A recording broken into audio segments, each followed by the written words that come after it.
ماہ رمضان ہم پر پتہ ہے کتنی بڑی مہربانی کی گئی ہے، ثواب بڑھا دیا۔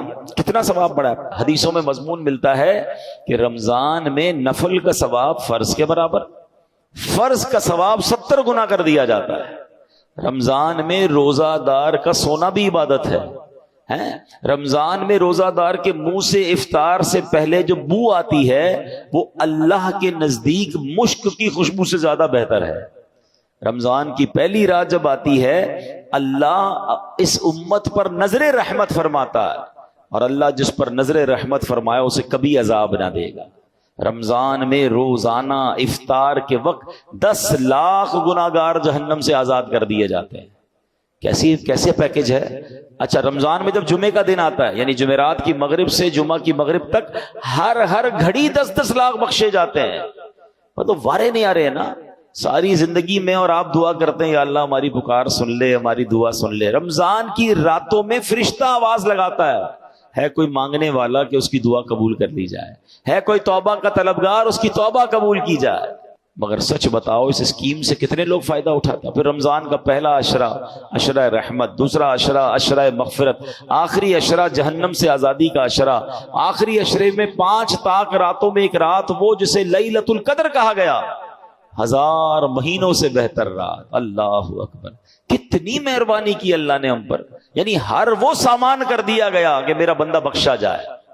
مگر سچ بتاؤ جو اس میں بھی نہ بخشا گیا، جو اس میں بھی غفلت کر لے تو اس کا کیا بنے گا؟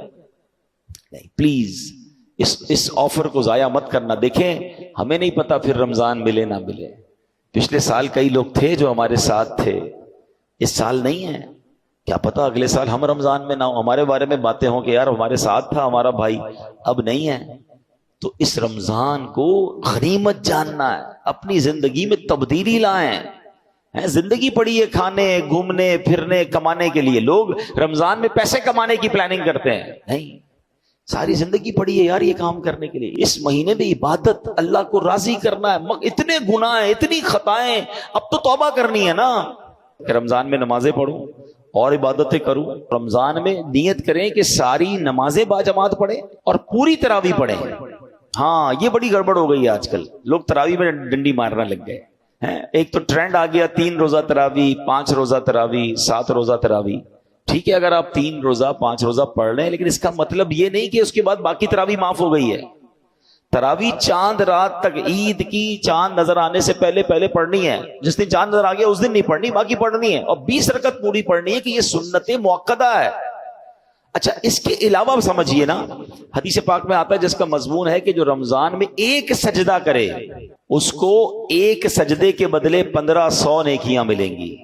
ہر سجدے پر جنت میں سرخ یاقوت کا محل عطا فرمایا جائے گا، اور فرمایا ایک درخت ایسا اسے جنت میں دیا جائے گا، اس کا سایہ اتنا بڑا ہوگا، اس کی ڈائمنشن اتنی بڑی ہوگی کہ گھڑ سوار یعنی ہارس رائڈر 500 سال تک دوڑتا رہے اس کا سایہ ختم نہیں ہوگا، یا اتنا سایہ ہوگا۔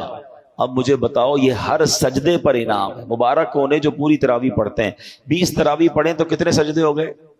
40 سجدے ہو گئے۔ 40 سجدے پر 1500 نیکیاں ملے تو 60,000 نیکیاں، 40 جنت کے گھر، 40 جنت کے درخت ملتے ہیں اس کو جو پوری تراویح پڑھتا ہے۔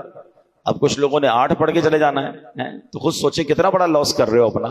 جو پڑھتے ہی نہیں وہ خود سوچے میں کتنا، بلکہ میں تو کہتا ہوں صرف تراویح کیوں، تہجد پڑھنا رمضان میں آسان ہو جاتا ہے۔ بندہ جو ہے وہ سحری میں تو اٹھتا ہی ہے، تو 2 رکعت تہجد پڑھ لے، 4 رکعت پڑھ لے، 12 رکعت تک پڑھی جا سکتی ہے۔ اللہ بس توفیق دے، ذہن مل جائے۔ اور سحری کے وقت دعا کرنا یہ خاص دعا کی قبولیت کا وقت ہے۔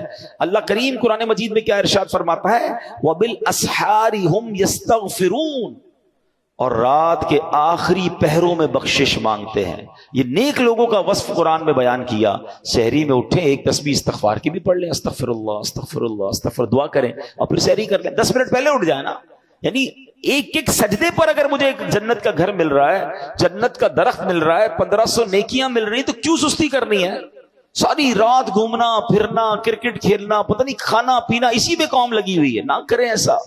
ساری زندگی آپ کھا پی سکتے ہیں، رمضان اس لیے نہیں ہے۔ پلیز اچھے کام بھی کروں، گناہوں سے بھی بچوں، تو انشاءاللہ میرا رب، اللہ کی رحمت سے امید ہے مجھے فلاح پانے والوں میں شامل فرما لے گا۔